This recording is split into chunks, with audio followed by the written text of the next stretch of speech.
మానవత్వం సైతం తలదించుకునే హృదయ విదారక ఘటన ఏలూరులోని ఓ మిషనరీ కాన్వెంట్ హాస్టల్లో చోటు చేసుకుంది. తల్లి పొత్తేళ్లలో నులివెచ్చగా సేదదీరాల్సిన శిశువు పుట్టిన మరుక్షణమే మృత్యు దరికి చేరింది. ఏలూరు అశోక్ నగర్లోని సెయింట్ జోసెఫ్ కాన్వెంట్ వసతి గృహం భవనం కిటికీ నుంచి ఆదివారం ఉదయం ఓ బిడ్డను బయటకు విసరడం పక్కనున్న అపార్ట్మెంటులోని ఒక మహిళ కంటపడింది. వెంటనే సమాచారం అందుకున్న పోలీసులు ఘటనా స్థలానికి చేరుకున్నారు. పోలీసులతో పాటు స్త్రీ శిశు సంక్షేమ శాఖ అధికారులు కూడా అక్కడికి చేరుకున్నారు. వసతి గృహం వెనుక వేరొకరికి చెందిన స్థలంలో అప్పుడే పుట్టిన పసిబిడ్డ విగత జీవిగా పడి ఉండటాన్ని పోలీసులు అధికారులు గమనించారు. శిశువు బొడ్డు ఊడకపోయి ఉండటం, ఒంటి నిండా రక్తపు మరకలు ఉండటంతో అప్పుడే పుట్టి ఉంటుందని నిర్ధారణకు వచ్చారు.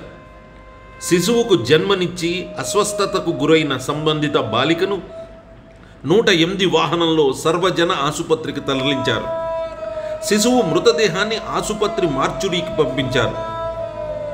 ఈ ఘటనకు సంబంధించిన పోలీసులు ఆ బాలిక ఉండే గదిని తనిఖీ చేసి ఆమె స్నేహితులను విచారించారు.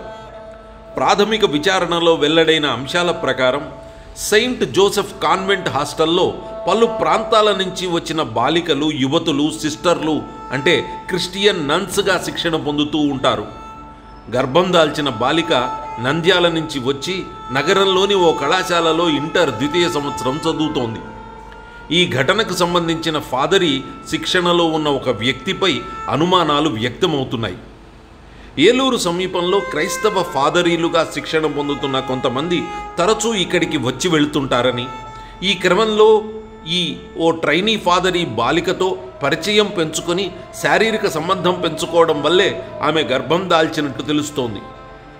కాన్వెంట్ హాస్టల్లో ఉంటున్న బాలిక గర్భం దాల్చి ప్రసవించే వరకు నిర్వాహకులు గుర్తించలేకపోయారా, అక్కడ పర్యవేక్షణ కరవైందా అనే అనుమానాలు వ్యక్తమవుతున్నాయి.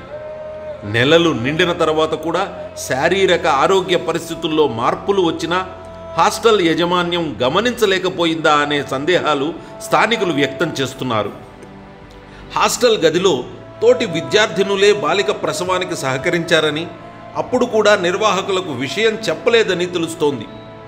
ఈ కేసులో అనుమానితుడుగా శిక్షణ పొందుతున్న ఫాదర్ని పోలీసులు అదుపులోకి తీసుకున్నట్లు తెలిసింది.